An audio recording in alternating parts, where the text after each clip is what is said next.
Assalomu alaykum hurmatli vatandoshlarim va meni kuzatib borayotgan muxlislarim, tanijoninglar sog' bo'lsin, salomat bo'linglar.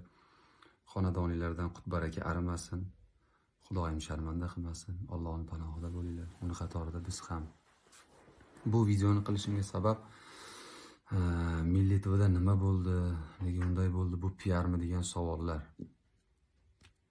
Va bu videoyim bilan nima bo'lganligi haqida ma'lumot berib o'tmoqchiman barchaga.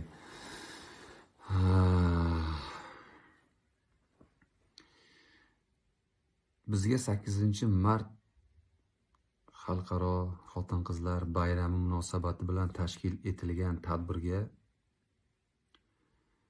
taklif etildik va bu taklif uchun o'z minnatdorchiligimni bildiraman.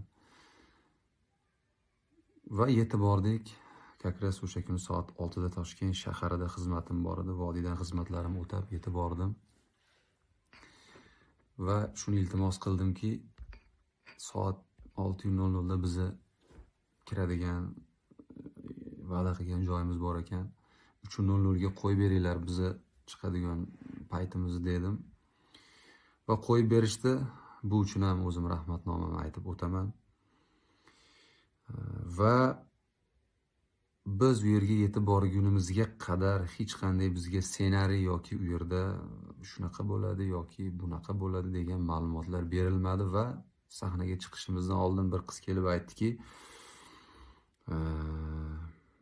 oxirida ro'mollarni otadi, siz ilomli qolishingiz kerak dedim. Men aytdim, qanaqa ro'mol dedim.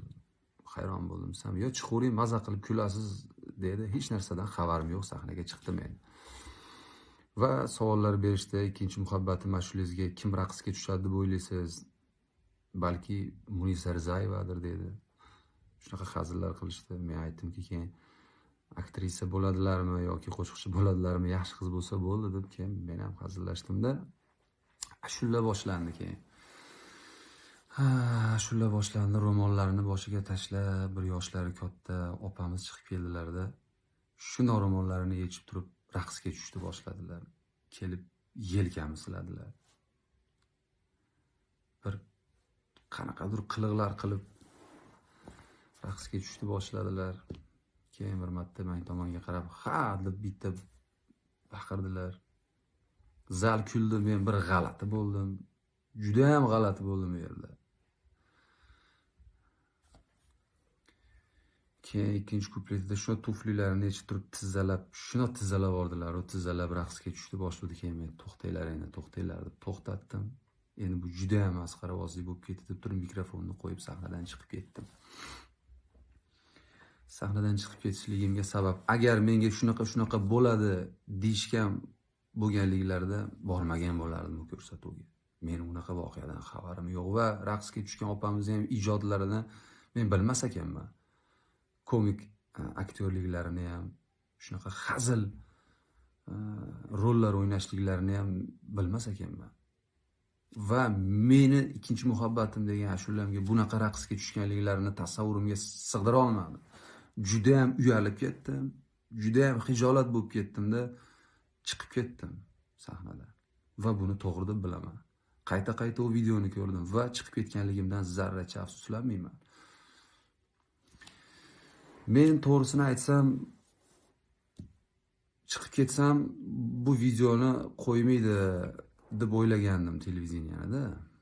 Lekin chiqib ketganligimdan keyin montaj qilib o'sha 8-mart soniga qo'yib yuborishibdi. Jonlari omon bo'lsin, mayli, sog' bo'lsin, salomat bo'lsin.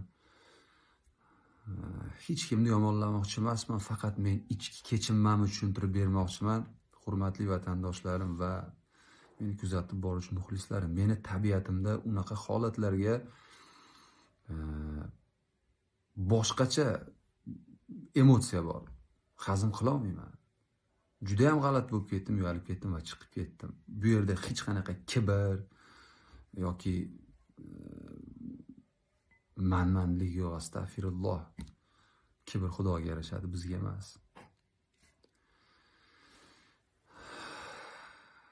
Jonlari omon bo'lsin. Shu opamizni ham va bizni taklif qilgan operatorlarni ham hammasini jonlari omon bo'lsin. Xullas kalom shunaqa gaplar.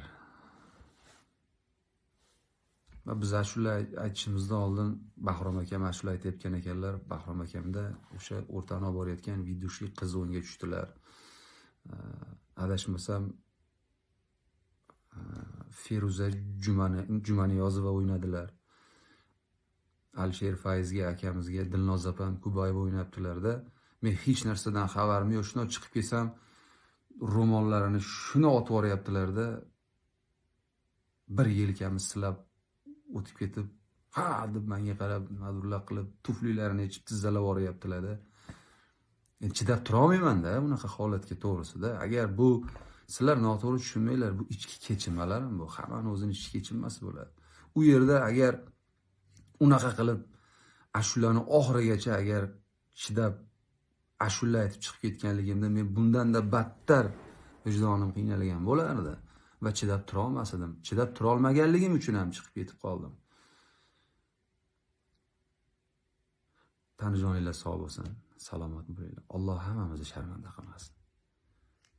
O'zi o'ylasin, o'zi qo'llasin. Hammamizni xonadonimizdan qut baraka arimasin.